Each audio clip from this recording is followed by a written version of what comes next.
আসন্ন 2024 লোকসভা নির্বাচনকে মাথায় রেখে ইতিমধ্যে সমস্ত রাজনৈতিক দল তাদের প্রার্থী তালিকা ঘোষণা করেছেন। ব্যারাকপুর লোকসভা কেন্দ্রের জন্য দেবদূত ঘোষের নাম ঘোষণা করেছেন বামফ্রন্ট নেতৃত্ব। নাম ঘোষণার পর থেকেই দেবদূত ঘোষ ব্যারাকপুর লোকসভা অঞ্চল জুড়ে শুরু করেছেন নির্বাচনী প্রচার। অন্যান্য রাজনৈতিক দলের পাশাপাশি দলীয় কর্মী সমর্থকদের সাথে নিয়ে নির্বাচনী প্রচারে নেমে পড়েছেন দেবদূত ঘোষ।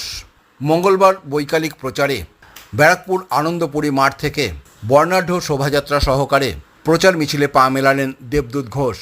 সাথে ছিলেন ব্যারাকপুর লোকসভা কেন্দ্রের সিপিআইএমের অন্যান্য নেতৃত্ব ও কর্মীরা।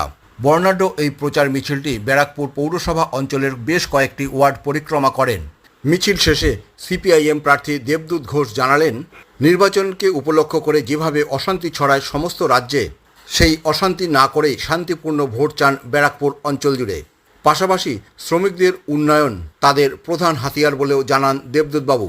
সাধারণ জনগণ যাকে ভালোবেসে ভোট দেবে সেই হবে জয়ী। তবে নির্বাচনে 1 ইঞ্চিও জমি ছাড়তে নারাজ দেবদূত ঘোষ।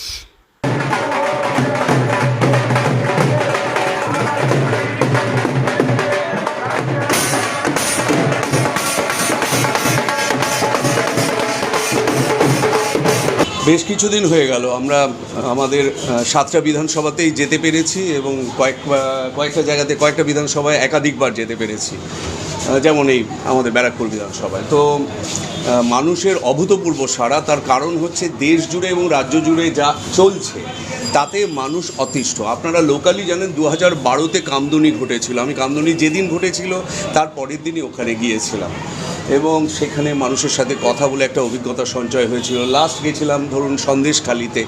এই যে সিরিজ অফ ঘটনা ঘটেছে পশ্চিমবাংলা জুড়ে, তাতে পশ্চিমবাংলার মানুষ নারীর সম্মানের ব্যাপারে এই সরকারের উপরে আর নির্ভর করে না, কারণ ওরা জানে যে লোকাল লিডার রাত্রেবেলা পিঠে বানাতে ডাকবে। এই যদি পরিস্থিতি, এটা তো রাজনৈতিক সংস্কৃতি ছিল না আমাদের এখানকার। আর যদি কেন্দ্রীয় স্তরে দেখুন, সবাই বলে যে বিজেপি আসলেই নাকি আছে দিন এসে যাবে।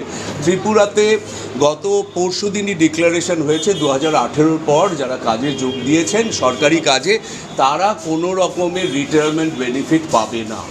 এই হচ্ছে সার্বিক অবস্থা। আপনারা জানেন যে যারা ডিএ আন্দোলনকারী, যারা এসএসসি এসএলএসটি পাশ করে বসে আছে, তারা রাস্তাতেই বসে আছে। কবে চাকরি পাবে তার কোনো নিশ্চয়তা নেই। তো আমরা আমাদের বামপন্থীরা পার্লামেন্টে গেলে সবসময় জানেন যে আমরা সাধারণ মানুষের জন্য অনেক কিছু আদায় করে আনতে পেরেছিলাম। 100 দিনের কাজের যেটা আইনগত অধিকার, তেমনি আজকে লক্ষ্মীর ভাণ্ডার বলুন, নারী সুরক্ষার ক্ষেত্রে বলুন, এগুলোকে আমরা আইন করার কথা ভাবছি, কারো দয়ার দান হিসেবে নয়।